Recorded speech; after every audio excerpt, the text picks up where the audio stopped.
श्री कृष्ण कहते हैं कि हमें आलस को त्याग कर्म की ओर बढ़ाना चाहिए और कभी भी चुनौतियों का सामना करना चाहिए, उससे पीछे नहीं हटना चाहिए। चलिए इस कहानी के माध्यम से जानते हैं।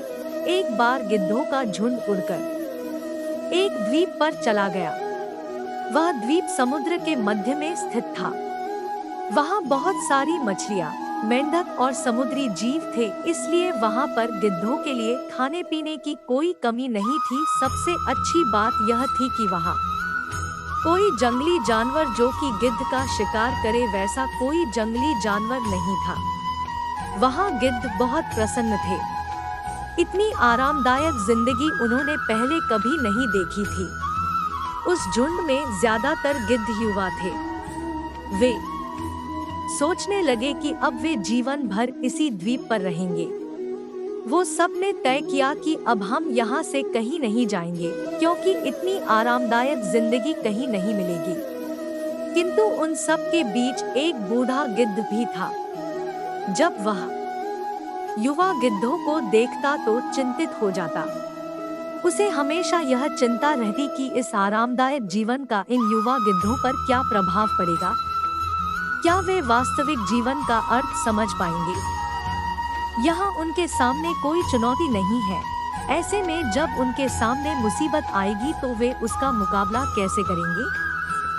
बूढ़ा गिद्ध बार बार यही सब सोचकर परेशान रहता था। बहुत सोचने के बाद एक दिन बूढ़े गिद्ध ने सभी गिद्धों की एक सभा बुलाई। उन्होंने अपनी चिंता व्यक्त करते हुए कहा, हम इस द्वीप पर लंबे समय से रह रहे हैं। मुझे लगता है अब हमें वापस उसी जंगल में चले जाना चाहिए जहां से हम आए थे। यहाँ हम चुनौती रहित जीवन जी रहे हैं। ऐसे में हम कभी भी परेशानी के लिए तैयार नहीं होंगे। युवा गिद्धों ने उसकी बात नहीं सुनी। उन सभी युवा गिद्धों को लगा कि बढ़ती उम्र के साथ इस बूढ़े गिद्ध के दिमाग ने काम करना बंद कर दिया है, इसलिए वो ये सब बकवास कर रहा है। उन सभी ने उस बूढ़े गिद्ध से कह दिया कि हम सभी जीवन भर इसी द्वीप पर रहेंगे और इस द्वीप को कभी भी छोड़ के नहीं जाएंगे। बूढ़े गिद्ध ने उन्हें समझाने की बहुत कोशिश की। उसने कहा कि तुम सब अभी ध्यान नहीं दे रहे हो। आराम के आदी हो जाने के कारण एक दिन तुम लोग उड़ना भूल जाओगे। ऐसे में अगर आपको परेशानी का सामना करना पड़े तो आप क्या करेंगे? आप सभी मेरा अनुसरण करें। चलो उसी जंगल में चलते हैं। ये बेहद आरामदायक जिंदगी पूरी जिंदगी के लिए अच्छी नहीं है। लेकिन किसी ने बूढ़े गिद्ध की बात नहीं मानी। बूढ़ा गिद्ध अकेला ही वहाँ से चला गया और उड़कर वापस उसी जंगल में चला गया। कुछ महीने बीत गए।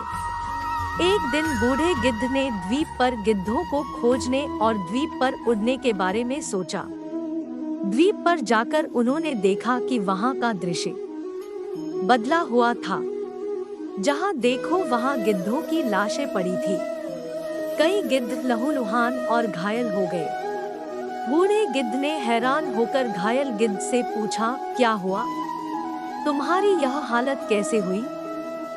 घायल गिद्ध ने बताया, तुम्हारे जाने के बाद हम इस द्वीप पर बड़े मजे की जिंदगी जी रहे थे, लेकिन एक दिन एक जहाज यहाँ आया और उस जहाज से तेंदुआ यहाँ छूट गया।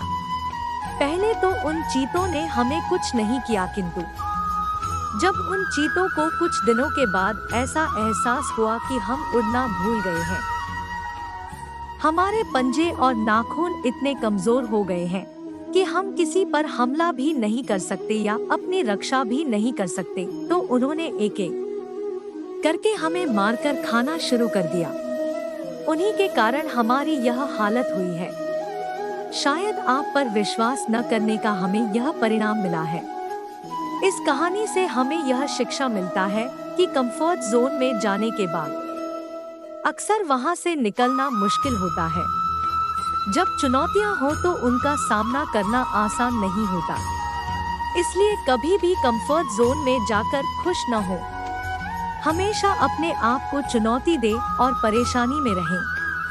अगले पल के लिए तैयार रहें। जब आप चुनौती का सामना करना जारी रखेंगे, तो आप आगे जीवन जीने के लिए तैयार हो रहे होंगे। चुनौतियां और परेशानियां कठिन समय के निर्माता है, इसलिए चुनौतियों और परेशानियों पर पछतावा करें और खुशी से उनका सामना करें और आगे बढ़ें।